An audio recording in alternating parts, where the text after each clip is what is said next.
ideas arquitectónicas y urbanísticas que refieren a una ciudad más humanizada, a una ciudad más cómoda y a una ciudad más equitativa con sus ciudadanos o más integrativa y, en fin, en definitiva, valores más humanos, sobre todo que se han ido cuestionando a partir del comienzo de la pandemia.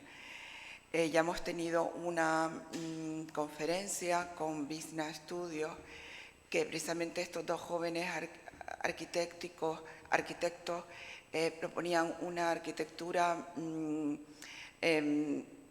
bioclimática, ¿no? Y en esta línea va la arquitectura de vanguardia o la arquitectura actual o la arquitectura por lo menos que no ha quedado teóricamente en teoría obsoleta.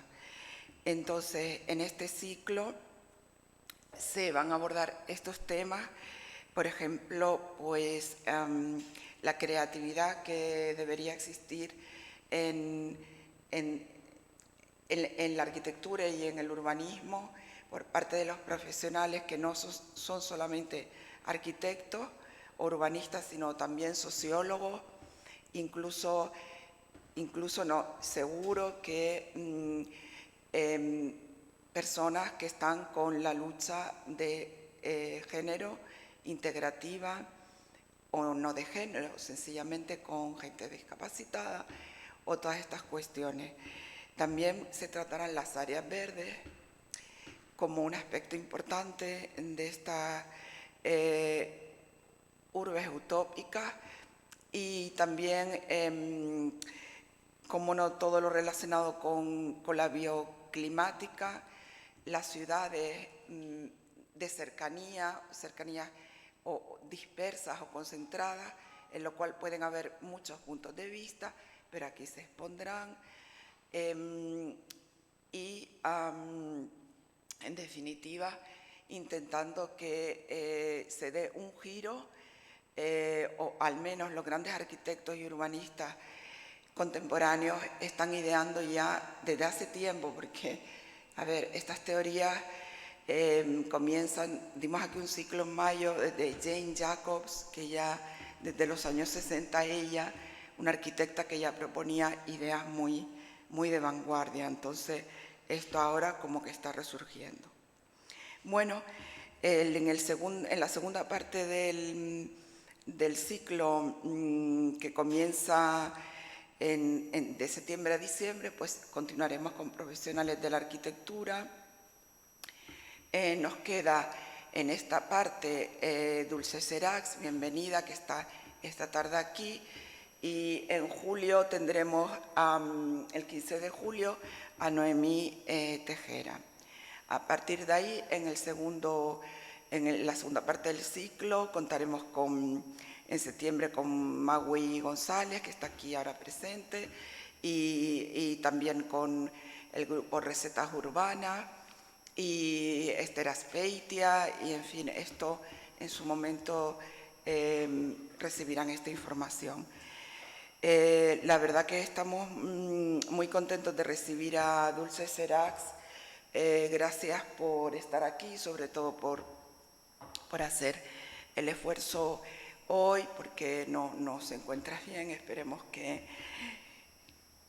bueno, te vayas encontrando relativamente, que estés bien durante la conferencia. Gracias. Y ya saben que Dulce es doctora en arquitectura por la Universidad Europea de Madrid, es licenciada en Derecho, tiene además máster en Gestión de Empresas, en Patrimonio Cultural, y es una profesional que siempre se ha ocupado bastante de la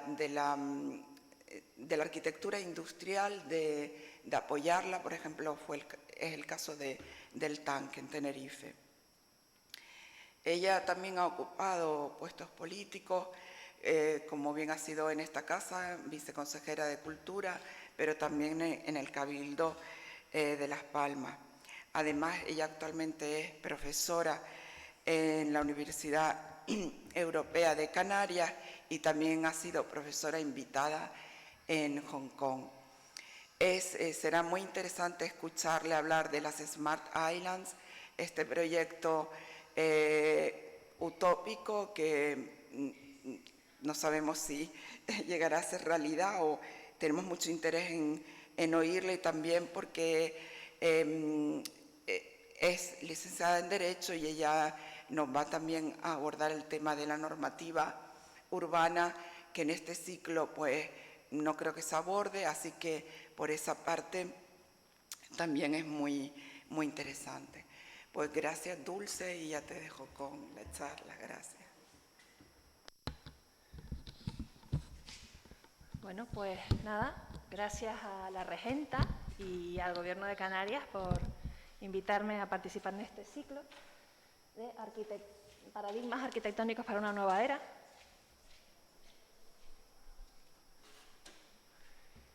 Yo realmente, después del COVID, ya ni siquiera hablo de arquitectura o de cultura o de derecho, sino que lo mezclo todo y lo mezclo con el pensamiento y siempre parto de una imagen que le envío a todos mis amigos que se agobian y para intentar un poco ponernos en el contexto en el que estamos, ¿no? Y relativizarlo. O sea, lo que nos está pasando ahora es muy grave, pero tampoco es lo más grave que le haya pasado a la humanidad. Estamos en un cosmos infinito que tiene una serie de normas y de leyes que no entendemos, que algún día entenderemos, pero que por ahora no las entendemos todos, y nosotros solo somos una pequeñísima mota de polvo que durante un instante hemos tenido la suerte de estar aquí, ¿no? Así que cuando hablo de islas inteligentes y de ciudades post-COVID y tal, ya no soy capaz de hacerlo, y esto ha sido una especie como de evolución a lo largo del último año, de escribir sobre arquitectura y no saber de qué escribir, porque estamos en un cambio de mundo, ¿no? Una de las cosas que creo que hemos aprendido todos es algo que ya sabíamos, pero que lo hemos vivido totalmente, y es que ahora todos los mundos son un solo mundo. Y el planeta Tierra es en sí mismo una isla para mí, ¿no?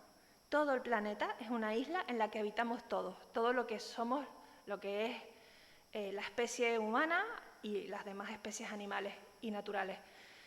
Y tenemos que intentar verlo así, y así entonces lo entenderemos mucho más, porque si entendemos que hay que salvar la isla, todos sabemos lo que es, ¿verdad? Pues salvar el mundo es lo mismo, todos vivimos en el mismo planeta y todo está conectado. Los mares, las montañas, los volcanes, las islas, los continentes, todo. Y bueno, creo que eso es lo que para mí es una de las lecciones fundamentales del COVID, ¿no? Que todos los mundos son un solo mundo, y mucho más en un momento donde estábamos todos tan hiperconectados. Iba a poner un vídeo, que al final no lo pongo, de cómo eran los vuelos entre continentes antes del COVID y cómo son ahora. La cantidad de miles de vuelos que habían entre China, Europa, América, y de un lado para otro, y cómo ese estar tan conectados fue lo que hizo que el virus del COVID no fuera como, por ejemplo, otro virus, como fue ¿cómo se llama? La de la Edad Media. La peste, exacto. La peste estuvo 300 años por Europa, por el mundo.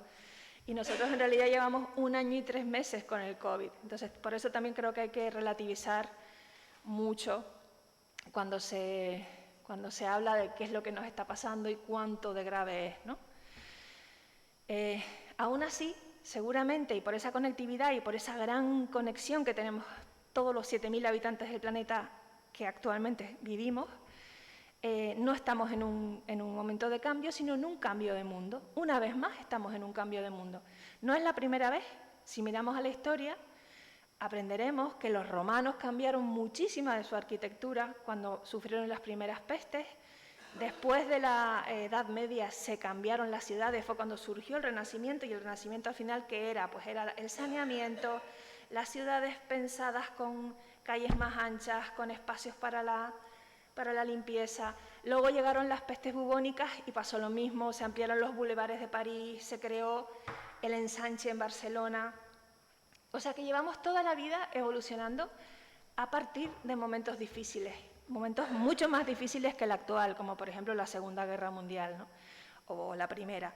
Si ustedes recuerdan, por ejemplo, por hablar de la crisis de virus más cercana que tenemos en España, fue la gripe del 18. La gripe del 18 fue justo un año después de acabada la Primera Guerra Mundial. Bueno, pues aquí ocurrió la Primera Guerra Mundial de 1914 a 1917. En 1918 llega la gripe española, que dura una serie de años, y después de eso llegan los locos años 20. Y así somos la humanidad, ¿no? Entonces yo no tengo una visión negativa de la humanidad, yo tengo una visión de que cada vez que hemos llegado a un punto de inflexión, cuando tocamos fondo, no sé cómo, al final salimos reforzados como especie.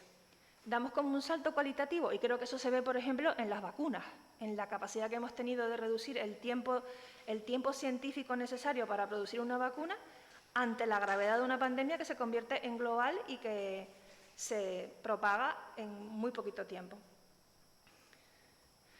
Voy a contar otro ejemplo que me encanta, ¿no?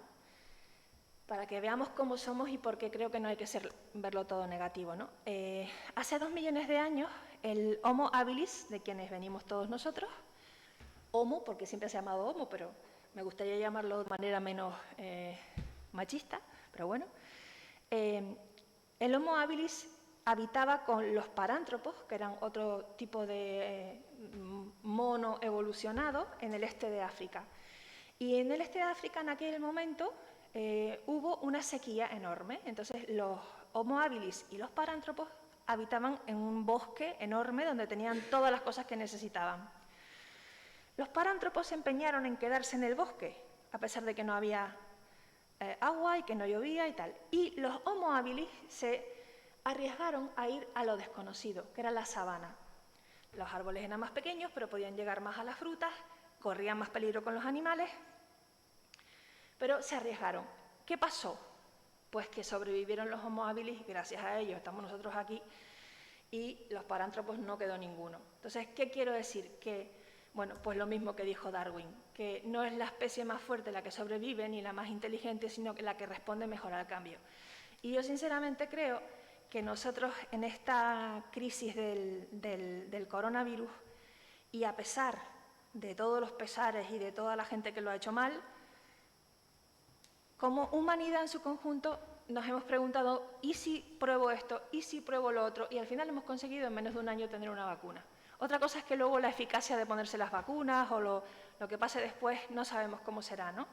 Pero sí que creo que es la actitud que hay que tener. O sea, no hay que preguntarse ¿y por qué me pasa esto a mí? Sino ¿para qué me pasa esto? ¿Y qué puedo yo sacar de esto? ¿Y qué lecciones tengo que aprender? ¿Y cómo puedo hacer para ser más sofisticado y tener menos problemas y estar más preparado para los problemas del futuro, ¿no? Charles Darwin también decía, esto puede parecer un poquito no serio, ¿no? Porque ha muerto mucha gente y eso no es nada agradable, pero Charles Darwin decía que no se puede hacer una tortilla sin romper algunos huevos. Y evidentemente a lo largo de este año y 3 meses nos hemos equivocado muchísimo en todos lados. Los científicos, los gobiernos, nosotros mismos, todos probando qué es lo bueno, qué es lo malo, si es mejor ir con mascarilla, sin mascarilla, con perro, sin perro, saliendo, no saliendo. Entonces, yo creo que hemos sido bastante rápidos en encontrar una solución, hemos investigado como nunca se había investigado un virus en el planeta y que hemos demostrado como especie que somos capaces de superar una pandemia que es la pandemia más global por la velocidad con la que se expandió, ¿no? Vamos a centrarnos un poquito más en las islas, porque el título de la conferencia es Islas Inteligentes. No voy a hablar solo de las Islas Canarias, sino también de todas las islas del mundo, ¿no? De los 194 estados soberanos que hay en el planeta Tierra, 47 son islas. O sea que no somos los únicos pequeños archipiélagos que hay en el planeta y Canarias probablemente es uno de los archipiélagos más desarrollados en conectividad, en educación, en sanidad. Si lo comparamos, por ejemplo, con el Caribe o con las islas de Indonesia o con tantos y tantos y tantos archipiélagos que no sean pues Tokio o Gran Bretaña o alguno más, ¿no?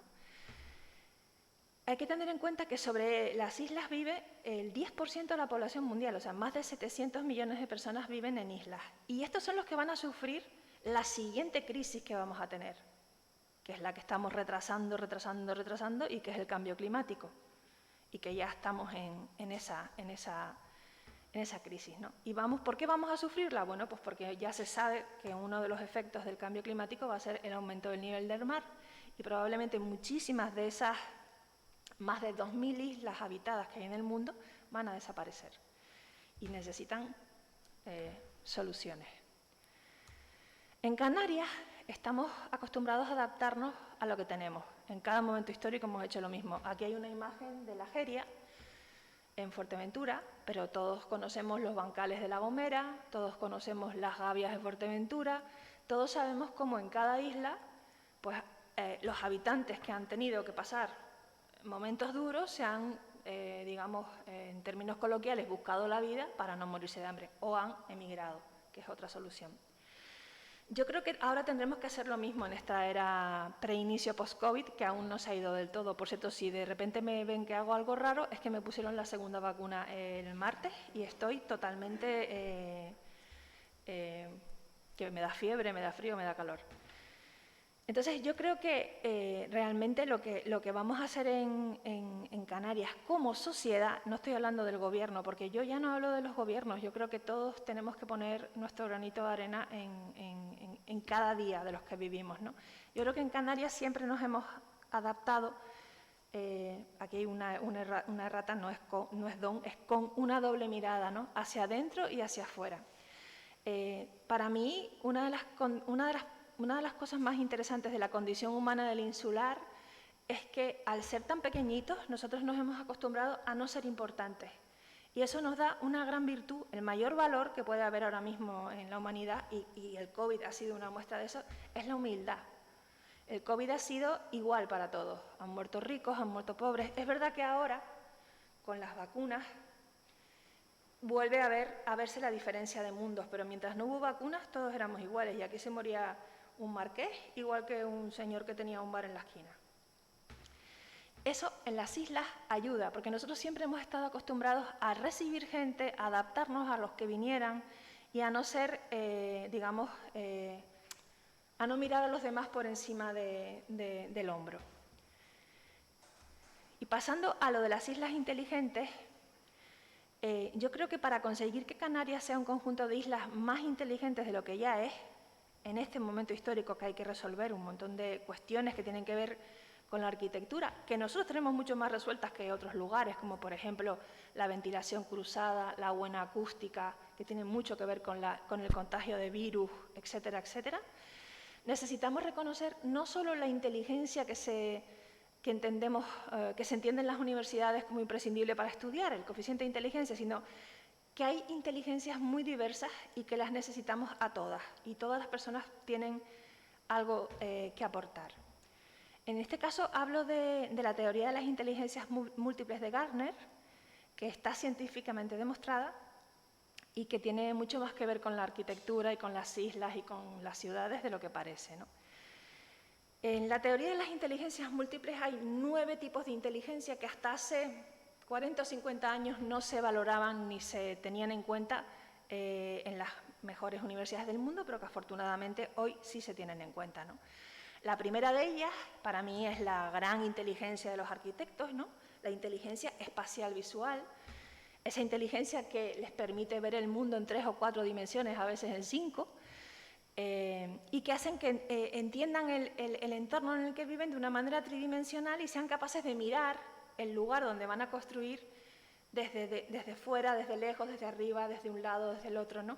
Y que sean capaces de crear arquitectura tan adaptable, flexible y al mismo tiempo atemporal como, por ejemplo, el Panteón de Roma o el Tesoro de Atreus o tantas y tantas y tantas otros ejemplos de la historia, ¿no? Por poner un ejemplo, cuando se superó la peste en Venecia, la última peste, se creó la Iglesia del Redentore y era para dar gracias, ¿no? Y desde entonces la principal fiesta de Venecia es cruzar de la ciudad a la Giudecca a la Iglesia del Redentor el 16 de julio y fue por la peste, ¿no? No sé qué es lo que haremos nosotros para celebrar que estamos venciendo al COVID, ¿no? Pero deberíamos hacer algo tan bonito y tan bello como la Iglesia del Redentor. La segunda inteligencia es la inteligencia lingüística, la de las palabras y la comunicación. Hay que tener mucho cuidado porque en estas tierras somos muy dados a hablar más mal que bien de los demás y las palabras abren cajones emocionales. Y cuando todos estamos empeñados en que todo va mal y que nada sale bien, nos afecta más de lo que pensamos que si pensáramos en positivo. Pongo un ejemplo aquí de un arquitecto. Para mí, Moneo es mejor conferenciante, mejor mentor, mejor comunicador que arquitecto, que es un grandísimo arquitecto, nuestro primer premio Pritzker. Pero tiene una inteligencia lingüística que hace que a personas que no somos arquitectos nos llegue la importancia de la arquitectura para la vida de todos, ¿no? La importancia de las ciudades, la importancia del respeto a la historia, la importancia del repaso de la historia, la importancia de tener en cuenta miles de factores que otros arquitectos que no comunican también, ¿no? La tercera inteligencia es la lógico-matemática. Tiene mucho que ver con las máquinas que inventamos, desde los barcos de Cristóbal Colón hasta los ordenadores y hasta la, ¿cómo se llama la chica esta que habla, que están todas las, al Siri, todo este tema? Nosotros los humanos hacemos las máquinas a imagen y semejanza nuestra, ¿no? Pero tiene que ver también con una inteligencia lógica que permitió, por ejemplo, que Cristóbal Colón se atreviera a lo mismo que se atrevieron los Homo habilis, ¿no? A decir, no, después de aquí no es el Finisterre, después de aquí empieza lo nuevo. Hay una serie de personas que a lo largo de la historia son capaces de dar un paso más y de decir, no, aquí no empieza el fin del mundo, aquí no está todo lleno de monstruos, sino aquí empieza algo nuevo que voy a descubrir. Y son esos que utilizan ese tipo de inteligencia los que nos hacen luego a todos los demás evolucionar sin miedo, digamos, o con menos miedo, ¿no? Después está la cuarta inteligencia, que es la cinética espacial, que es la inteligencia de nuestro cuerpo, los movimientos y sus conquistas gravitacionales. Esto tiene mucho que ver con lo femenino. Yo creo que todas las arquitectas tienen un punto más de encontrar la referencia del cuerpo y el movimiento y la vista y la horizontalidad o la no horizontalidad en su obra, ¿no? Esta, por ejemplo, es una obra de Maui, donde todo es el paisaje, ¿no? Todo lo que es el frente para aprovechar al máximo posible lo que es el horizonte, ¿no? Esta es una obra también de una arquitecta de Tenerife, de Marinieves Febles, y podría poner muchas más obras, ¿no? Las anteriores eran de Zaha Hadid. Luego tenemos la inteligencia musical. La inteligencia musical tiene mucho que ver con la capacidad de expresar, de transformar, de escuchar la música, pero para mí es la que más se parece a la arquitectura y la que más se parece al urbanismo, porque la inteligencia musical, o sea, lo que hace un músico es componer antes de estrenar la obra, componer ensayo, error, partituras tachadas, como los escritores, pero con mucha más complejidad, porque un escritor escribe solo una historia, pero un músico tiene que escribir para la funcionalidad de un montón de instrumentos, ¿no? Normalmente entre 87 y 100 instrumentos en una orquesta. Y tiene que escribir a la vez la partitura de los 87 instrumentos. Un arquitecto hace lo mismo, un arquitecto compone y luego dirige la obra. ¿Y cómo la compone? La compone haciendo maquetas, yendo a ver el lugar, viendo por dónde sale el sol, por dónde se oculta, cómo es el viento, cómo es la temperatura en invierno y en verano, o sea, investigando todo lo que tiene que investigar, uniéndose a los conocimientos de otras profesiones, como pueden ser los ingenieros o los aparejadores, o todos los que intervienen en una obra o en un plan urbanístico, para que luego, cuando ya toque estrenar la obra, que es que el edificio se abra al público, funcione lo mejor posible, ¿no? Hablando de esta inteligencia emocional, podemos hablar de qué hemos hecho en Canarias en los últimos 40 años, ¿no? Pues bueno, nos hemos dotado de una serie de edificios para que toda la población pueda tener acceso a la cultura. Pongo el ejemplo del auditorio de Santiago Calatrava. Les podría contar la historia completa porque hay muchas leyendas, pero bueno, yo fui la responsable de la obra como política.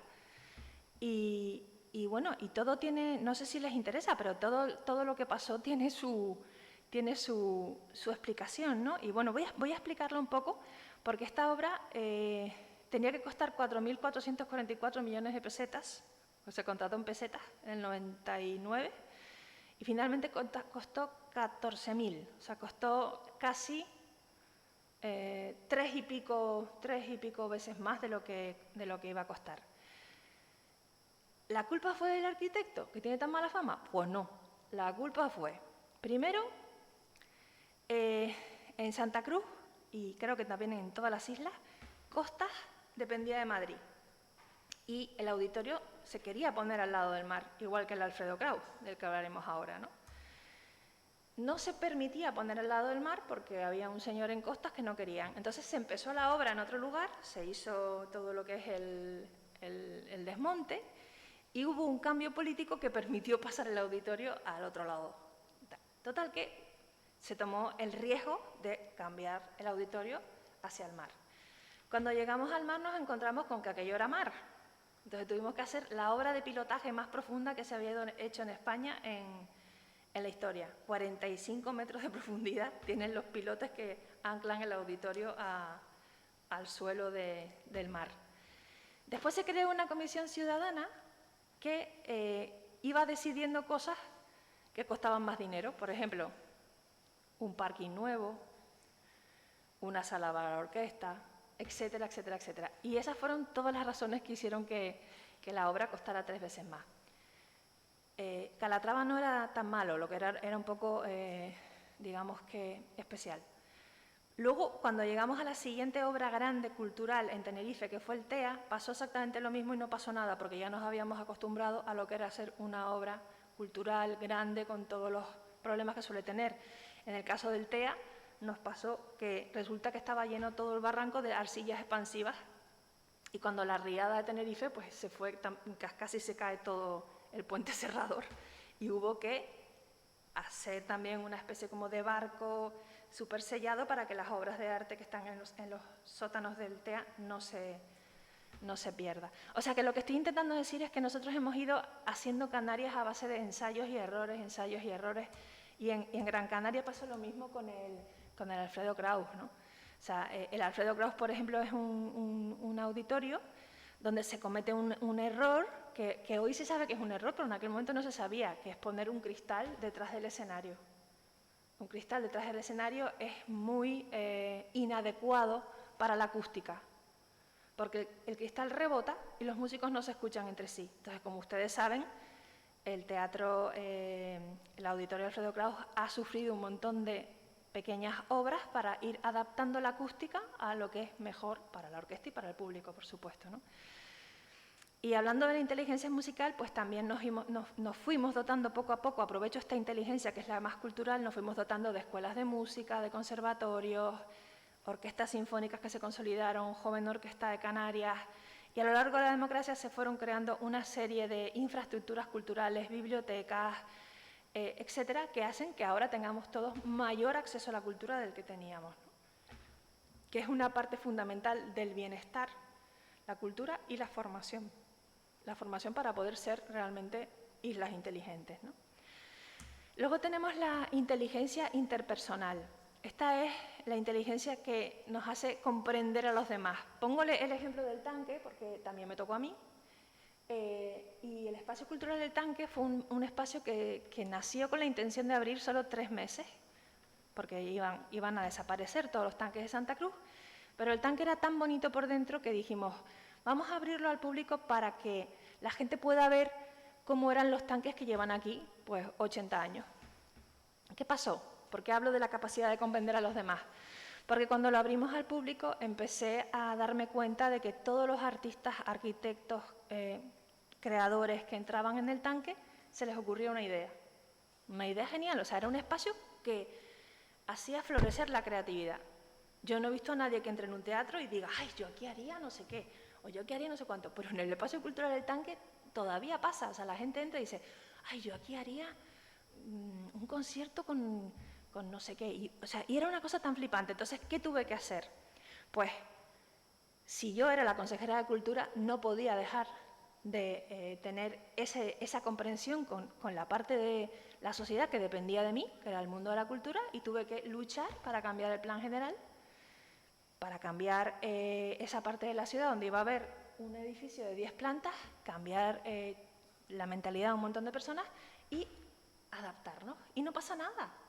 Hubo gente que se resistió, todavía hay gente que odia el Tanque, pero al final se puede conseguir cuando uno realmente se empeña y cree que tiene la razón, se pueden conseguir cambios en positivo. Y es muy importante aquí la ilusión, el unirte con los demás, el escuchar a la gente que está contigo alrededor, el armarte de razones científicas rigurosas, el estudiar de verdad, el que tu postura sea la mejor estudiada, para que tú puedas convencer a los demás que tienes que convencer, que no era nada más y nada menos que en este caso que CEPSA, DISA, el ayuntamiento y un montón de empresas muy poderosas, ¿no?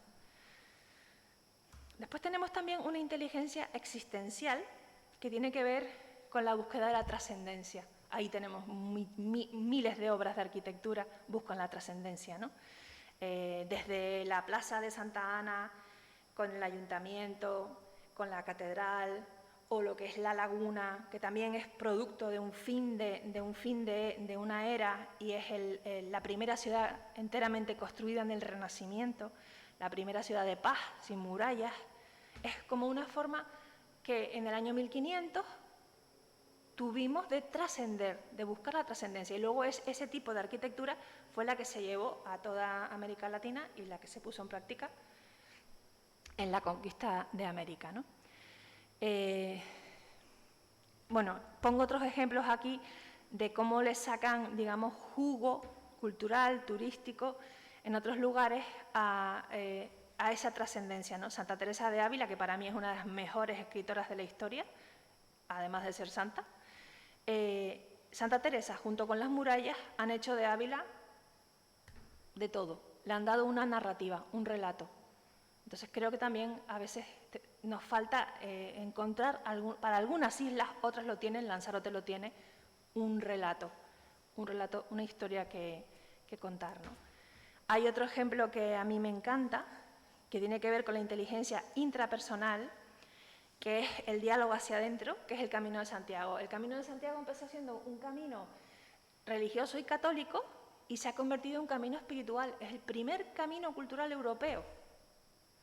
Y ya la gente que hace el Camino de Santiago no son católicos, unos cuantos sí, claro, sino que hay mucha gente que lo hace para encontrarse consigo mismo. Ese tipo de inteligencia intrapersonal que está ligada con la inteligencia existencial, el sentido de trascender, o el sentido, por ejemplo, de entendernos a nosotros mismos, por qué estamos aquí, para qué nos ocurre el COVID, qué tenemos que hacer con todas estas cosas que nos suceden y cómo podemos hacer que las calles en las que vivimos, que los lugares que habitamos sean mejor, y tiene todo mucho que ver con cómo tratamos a los demás, porque al final también eso es lo más importante, yo creo, ¿no? Y luego tenemos la inteligencia naturalista o medioambiental, que es la más conectada con lo que es, digamos, el relato que tenemos en Canarias, aunque es un relato que no vivimos, sino que solamente nos lo contamos a nosotros mismos, ¿no? Y es la que nos hace prestar atención hacia nuestro entorno.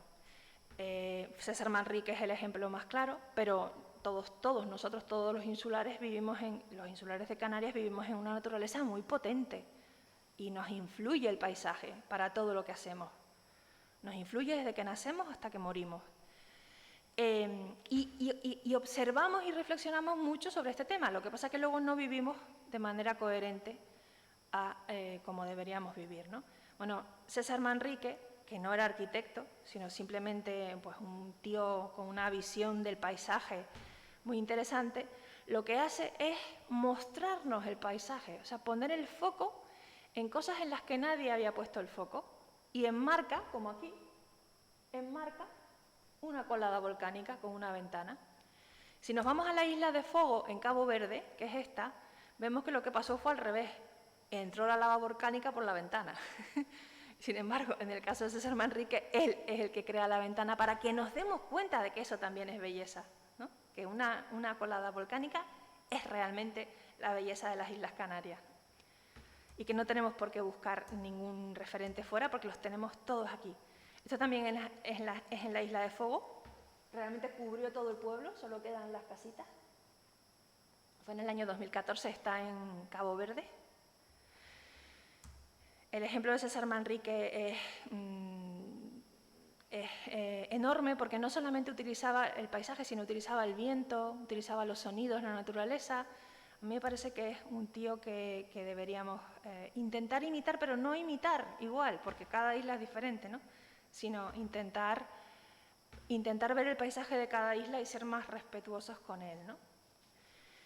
Bueno, y en resumen, al final, después de todas estas inteligencias, deberíamos preguntarnos hasta dónde podríamos llegar, ¿no? En las Islas Canarias. Yo creo que podemos llegar hasta el infinito, pero tenemos que saber qué queremos, ¿no? Voy a poner un ejemplo de una isla que a mí me encanta, es Singapur. Es un poquitito más grande que La Gomera y un poquito más pequeña que Lanzarote. Tiene casi 5 millones de habitantes, realmente tiene más de 5 millones de habitantes, pero muchos de ellos cruzan desde Malasia a Singapur todos los días y eran un poblado de pescadores que en 1965 Inglaterra da la independencia y están pues muertos de hambre en el 65, o sea, un paro enorme, un problema de infraestructuras brutal, se quedan como Cabo Verde sin tener ningún recurso de Inglaterra. Cuando Cabo Verde se independiza de Portugal le pasa lo mismo. Mucho orgullo independiente, pero no logran tener dinero. La diferencia es que Singapur se puso a tener un plan a muchísimos años de antelación, ¿no? Y a lo que más importancia le dio, y es curioso, es a la educación de la gente. Desde el principio se empeñaron en que la gente supiera 4 idiomas, que todo el mundo supiera inglés, siguiera hablando inglés, porque el inglés es el idioma de los negocios, y se empeñaron en sacarle partido a lo único que le podían sacar partido, que era hacer un sitio neurálgicamente interesante, como podría ser Canarias en el Atlántico, y a reforzar su puerto y su aeropuerto. Hoy por hoy, Singapur es el segundo o el tercer estado más rico del mundo, después de Suiza y no me acuerdo quién más. Y tienen, más del 50% de la isla protegida.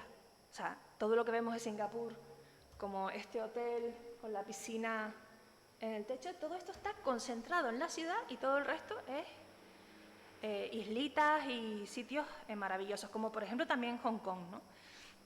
Son islas de las que se podría aprender mucho y también de las que se podría aprender qué es lo que no hay que hacer. Y como les decía al principio, pues realmente yo después del COVID no soy capaz de hablar de arquitectura concreta, me cuesta muchísimo, sino de hablar casi como de pensamiento, de filosofía, y tengo muchas más ganas de escuchar y de que me pregunten o de que hablemos entre todos que de contarles yo ninguna cosa más, porque no sé todavía hacia dónde vamos exactamente. Así que muchas gracias.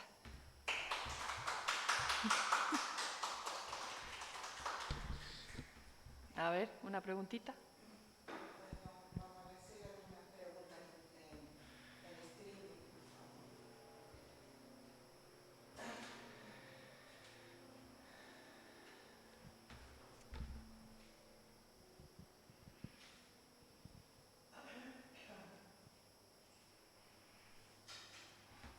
Pregúntame algo, Maui.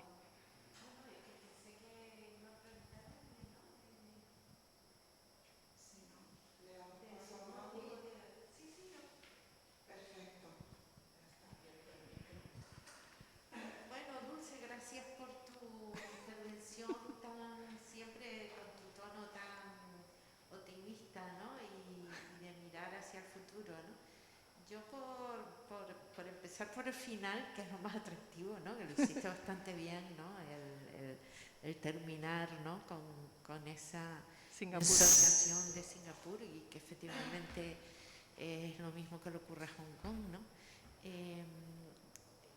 A mí me encantaría pensar en que Canarias podía ser así, ¿no? Pero te voy a hacer una pregunta muy difícil. ¿Qué mecanismos se tienen que producir, además de desearlo, para que lleguemos a una situación así? Porque tenemos universidades, un montón, tenemos, en fin, no tenemos tantos espacios protegidos, ¿no? Pero parece que yo por lo menos soy muy crítica con cada vez que se hace una acción de envergadura, noto que es una metedura de pata, ¿no? Una metedura de pata más, ¿no? O sea, cada vez que pensamos en, por ejemplo, en resolver el tema del transporte, resulta que nos cargamos por medio un trozo de costa, ¿no? Como ocurrió aquí con la avenida marítima, ¿no? Y como que está siguiendo ocurriendo, ¿no? O si pensamos en vivir del turismo, resulta que nos plantamos en medio de las dunas, ¿no?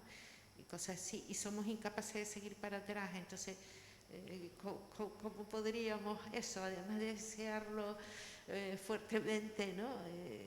Mira, yo creo que la solución en otros momentos históricos ha estado en la política. Por ejemplo, cuando al principio de la democracia, creo que se cometieron un montón de errores, pero también se cometieron un montón de aciertos. En todas las islas y en toda España y en todo lo que hacíamos, ¿no? Barcelona es un ejemplo, ¿no? Barcelona era una cosa maravillosa y ahora es un desastre, ¿no? Entonces creo que el momento político no acompaña. Entonces, ¿qué es lo que haría yo? Pues no esperar por la política. Yo creo que cada uno de nosotros podemos hacer un montón de cosas, ¿no? O sea, yo creo que nosotros tenemos muchos deseos de cambio, pero no cambiamos nosotros mismos. Y yo creo que al final no hay que esperar a que te arreglen toda la ciudad o que te lo arreglen todo, sino a que tú, tu esquinita del mundo, la cuides lo mejor posible. No, en este momento, es verdad, yo también soy muy crítica y también me cuesta mucho escribir de arquitectura en Canarias porque me dan ganas de ser más dura, ¿no? Pero al final, si te das cuenta, es verdad que no hemos conseguido una arquitectura de altura creativa y que no hemos sabido salvar el territorio, pero sí hemos subido el estándar. Y aquí hay un terremoto y no se caen las casas. Y hemos subido el estándar de la educación, no es perfecta, pero va mejor que hace 40 años, ¿no? Y hemos subido el estándar de los hospitales, y no son perfectos, pero están mejor que hace 40 años, ¿no? Entonces, bueno, el problema es que aquí somos muy lentos y tenemos que intentar ser más rápidos. En Singapur son rapidísimos y en Hong Kong, en toda Asia. Asia se va a comer al mundo. Entonces, es un problema de velocidad también. Yo creo que ahora mismo el país lento, país muerto. Y España ha perdido la velocidad que tenía al comienzo de la democracia desde los años 70 hasta el 92. Pero yo creo que sí se puede ir cambiando esquina a esquina. Y realmente creo que hay que ser críticos, pero menos destructivamente. Por ejemplo, te voy a poner un ejemplo que me ocurrió a mí con una asociación cultural que tenemos. Empezamos a analizar la programación de salas como La Regenta y analizamos qué programaba La Regenta, qué programaba el CAM, qué programaba la sala del Cabrera Pinto en Tenerife, el TEA, tal. Y desde el punto de vista de género, y vimos que habían algunas salas del Gobierno de Canarias que en 10 años no habían programado ni a una sola mujer. Entonces tú puedes tener dos opciones. Vas a la prensa y los pones a parir, o vas al responsable y le enseñas los datos. Y te das cuenta que muchas veces no es ni por maldad, ni adrede, ni por tal. Es pura ignorancia y pura inercia. Y cuando ven los datos y se asustan, cambian la programación. Entonces yo soy partidaria de actuar así, de hacer política desde la sociedad, pero sin hablar solo mal de los políticos, porque es que no tienen remedio ahora mismo, ¿no? O sea, había un momento en que mucha gente inteligente, cuando empezó la democracia, se metió en política y ahora eso no ocurre. Entonces, ¿dónde está la gente que puede cambiar ahora mismo la sociedad? En la calle. Somos los ciudadanos, no vamos a conseguir nada mejor. Y si te paras a esperar, no sé, a lo mejor hay que esperar una generación completa. Pero esa es mi opinión. Yo intento que por fuera de mi casa esté siempre limpio. Como hacía mi abuela, ¿no? O no limpiaba antes cada uno su trocito de acera. Eso no es una solución global, ya lo sé, pero... ¿Quién nos ha sacado el problema del COVID? ¿Los políticos o los científicos? Los científicos, los médicos, Y la responsabilidad de los ciudadanos que nos pusimos nuestra mascarilla y cumplimos con el confinamiento.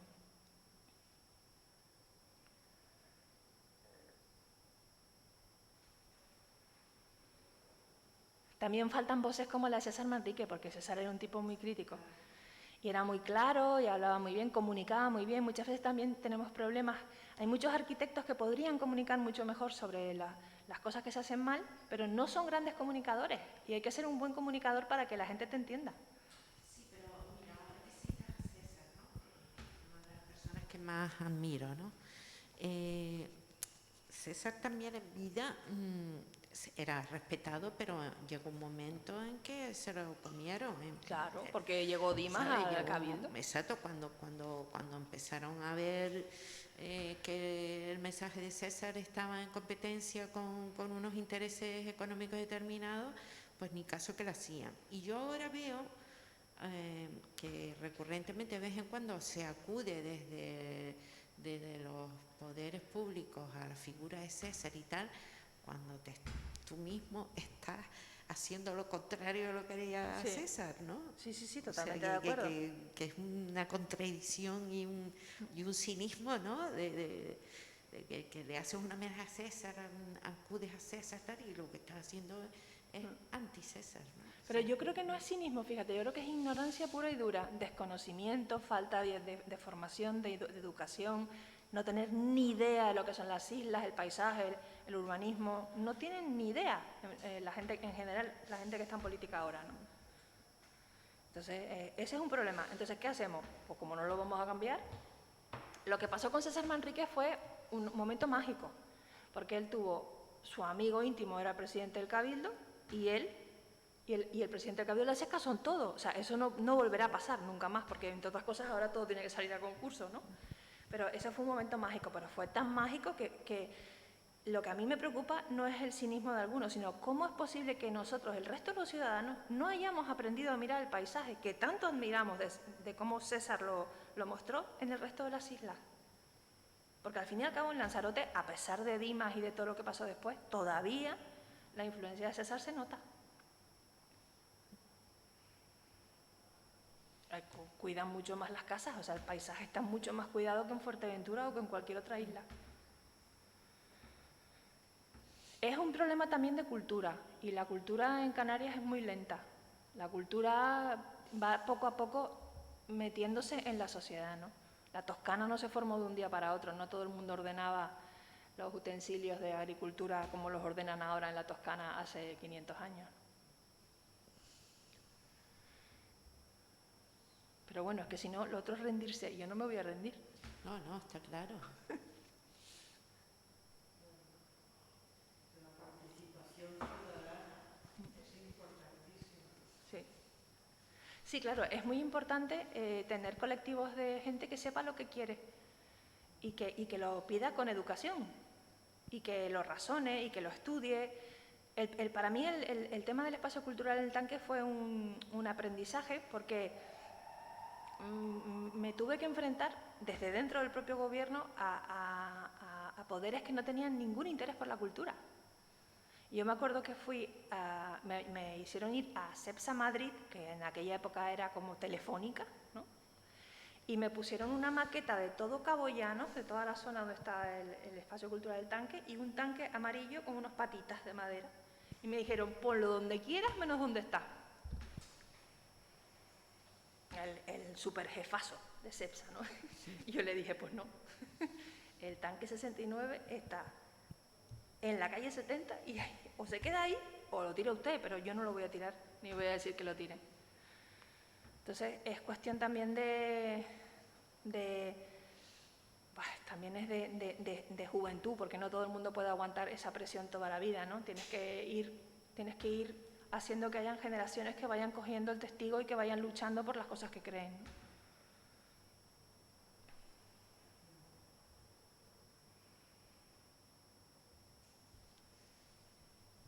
Pues nada.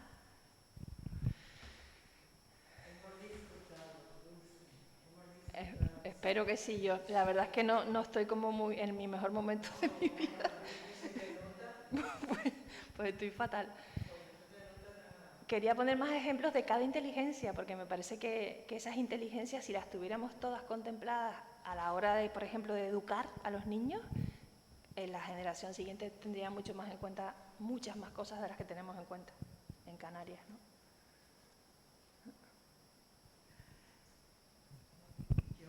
Yo solo, Dulce, quería darte las gracias por esta visión tan integrativa que tú has tenido de la arquitectura. Has dado la idea de casi de reflexionar sobre ella desde puntos de vista de varias disciplinas. Pues me ha llamado la atención pues los músicos, me imagino, seguro que tienes súper claro que los artistas tienen que estar en un futuro urbanismo. Entonces, en ese sentido, y a raíz de lo que le contestabas a Mau y acerca de César, ¿cómo te imaginas tú una ciudad utópica en la que varias disciplinas estuvieran al lado del arquitecto o del urbanista, cuando fueran a crear un parque, cuando fueran a crear aquí en Las Palmas o en Santa Cruz, en cualquier isla?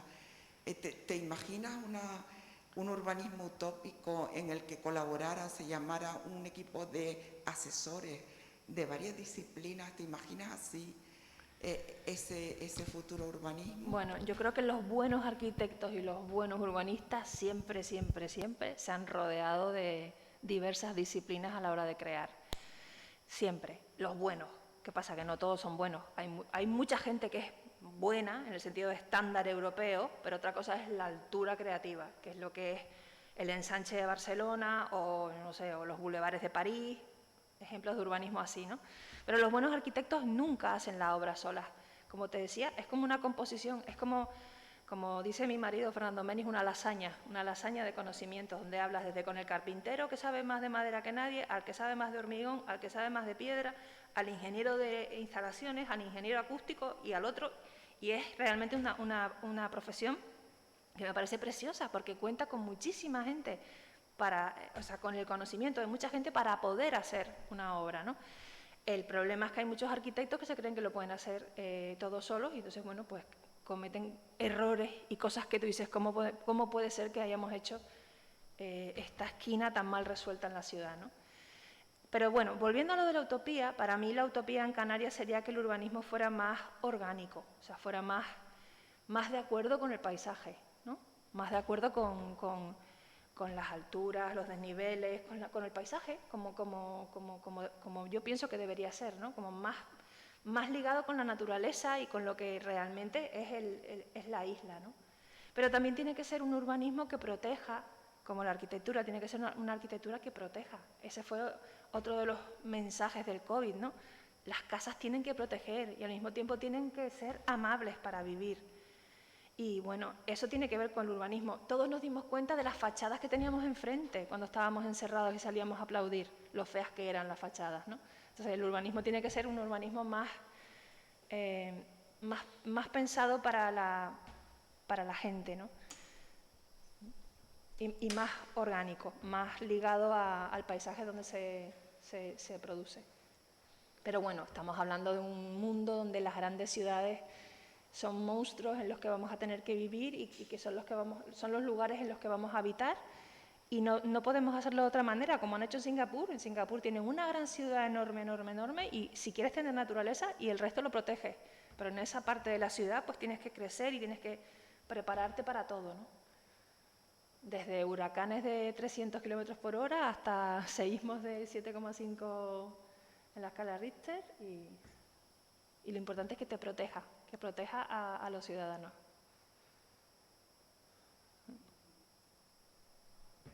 A ti. Bueno, pues nada, un placer.